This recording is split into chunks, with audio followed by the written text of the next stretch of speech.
before we buy something, before we start or create something, we only picture how it will be ours. Like, I'll buy this thing and then it'll belong to me. Or I'll start this business and then it'll belong to me. I'll create this work of art and it will belong to me. But you will also belong to it.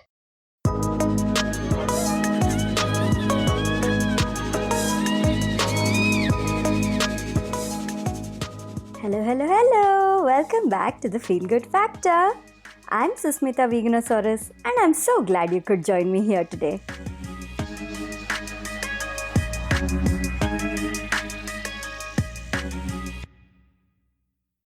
Hi, I'm Shantu. I'm a listener of the Feel Good Factor. I'm a big fan of the podcast. I really like how Susmita shares her insights and experiences with so much love through the podcast. One of my favorite podcasts is number 74, Don't Undervalue, Over Deliver Instead. It really helped me shift my perspective on how to price my offerings. That's just one of the podcasts. All of her podcasts are so much insightful. I also really like the guest interviews. They are really awesome as well. Thank you. Hello, you.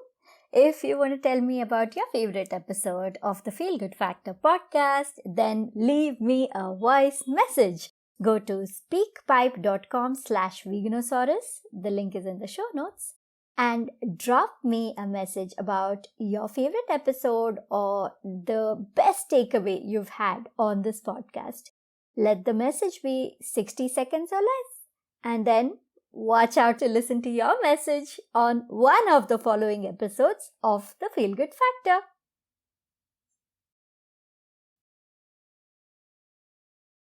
I used to love my old blue sneakers. I bought them a few years ago and they served me very, very well. Perfectly comfortable to walk around in, do long walks. They were also a little wide, just right for my feet. I hadn't spent a lot of money to buy them, but they lasted. Right until May, when I was in Dharamshala, walking around, and suddenly I noticed that the black grippy rubber thingy that's at the sole of the shoe, it had started coming off. It was off only at one edge of the shoe, so I thought, okay, I can just stick it back and plod around the place. I mean, it was a walking trip after all. There was a lot of hiking to be done in the wild. I couldn't afford to not have a shoe with proper grips on it. So I bought super glue and stuck that black part. Done and dusted. It lasted me for the rest of the trip, quite loyally. But as soon as I had got back home, I noticed that it started to fall apart more and more and more. The shoe itself was still in great condition. I didn't want to let it go. I didn't want to buy a new one. So I did super glue. I used some very strong tape and taped it up. I tried all kinds of things. Maybe all of that would have worked if it had been the top part of the shoe. But because this was the sole, well, it had to keep rubbing against the ground, against the road, against, the rough Indian sidewalks, the grass, wherever I walked. So it kept coming off and off and off. So finally, last week I thought, you know what? It's time to buy a new pair of shoes. My sister took me shopping for it. She's great with shoes. She loves shoes. And my husband also was there along with us. So the three of us walked to a store nearby. This store is new. It's not the place I've previously bought any of my footwear at, but I wanted to try it out. because they had these measuring thingies. They said they will do a gait test and then suggest shoes to you accordingly and some other fancy stuff like that. I'm like, okay, let me try it out. I should have known. All this fancy stuff means fancy pricing also. I tried on a couple of pairs and there's this one pair that I really liked. And I'd already felt attached to it before I found out about the price. Rookie mistake.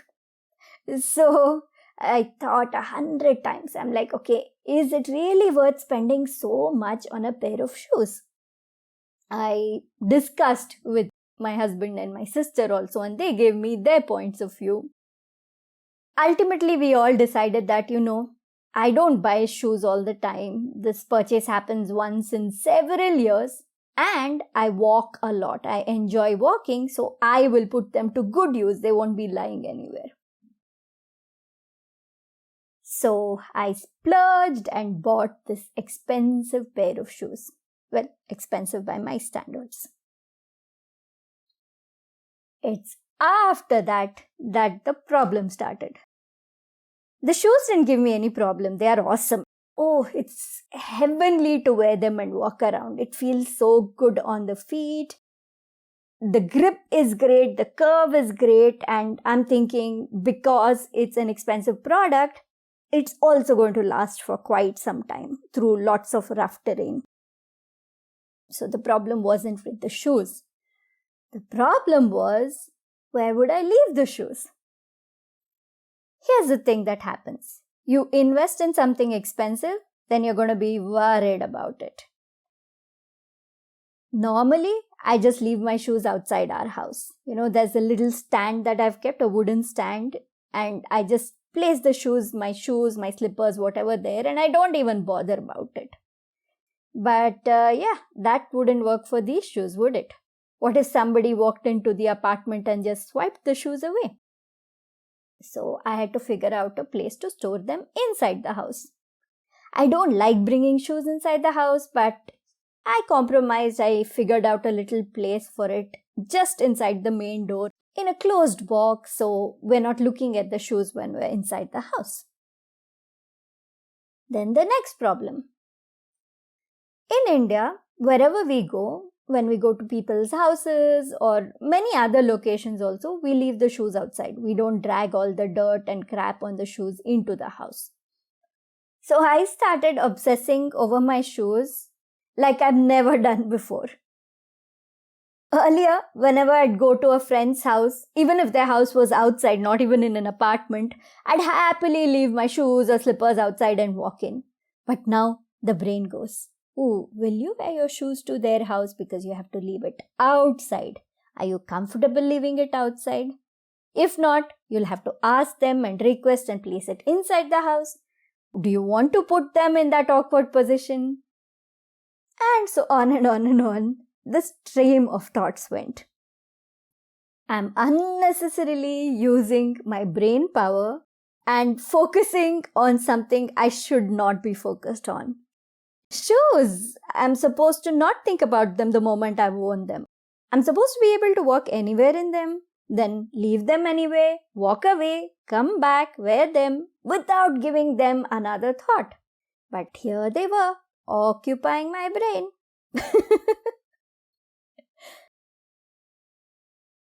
Last month, in my weekly class that I attend, one of the other participants brought up this point. She said, "Whatever we own, owns us." It's so true, isn't it? Ever since then, I've been noticing. I'm already very mindful before I purchase things. I don't like simply shopping and just hoarding stuff.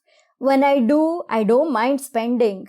If I know it's going to be really useful to me, make my life easier, save time, be good for my health or my comfort and all that, I don't worry about it. I spend, I splurge, I buy things. I treat myself to them. You can listen to more about my thoughts on that on episode 55, where I speak about the importance of investing in yourself, your business and all that. But today I'm talking about being very, very mindful before you invest in something. Things are things. They shouldn't occupy our mind so much. And once we own something, like my friend in class said, it owns us. So before I buy anything now, I ask myself, would I be okay with this thing owning me? Oh, this flipping of the point of view, how much of a difference it makes. This is something to consider in your life, yes, but also in your business. Where are you investing money? Where are you investing time and effort? Before we buy something, before we start or create something, we only picture how it will be ours. Like, I'll buy this thing and then it'll belong to me. Or I'll start this business and then it'll belong to me. I'll create this work of art and it will belong to me. But you will also belong to it. So before you start something, would you be okay to belong to that thing? That project, that business, that solid material thing? Would you be okay to belong to it? Would you be okay to keep giving your constant attention to it? Is it worth paying that much attention to it? Ask yourself all these questions. It's really going to help you reconsider before you impulse buy or impulse commit or impulse invest yourself or your money into something. Makes a world of difference. So can you think of things in your life which before you bought it, you're like, oh, it's my dream. I want to own this thing. I want to have this thing in my life. It needs to belong to me. And then once you bought it, you realize that it's the other way around. You're constantly worried about it, thinking about it. In fact, it's also applicable to making money. You make money, then, your thought goes into how do I protect this money, save this money, all these things, right? So every single thing that you want for yourself, every single ambition you have, every single desire you have, always question it. Always flip it around and see how much of yourself you're willing to give to it. I've actually been having a lot of fun applying this question to every single thing in my life. And it's stopped me from getting too excited about something and then just jumping into a commitment or buying something, buying even a course or starting something new, like a new project. How much of myself am I willing to give into it because it is going to own me? Asking these questions has helped me make really wise decisions. I'm not perfect yet. It's a long way to go before we become perfect in this. We probably never will. But let's keep telling ourselves this and remembering what I own owns me. So, do I want to own this? Because it's going to own me.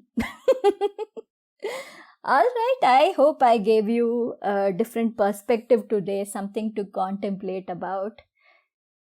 And don't forget, leave me a voice note at speakpipe.com/Veganosaurus and let me know your takeaway from this episode.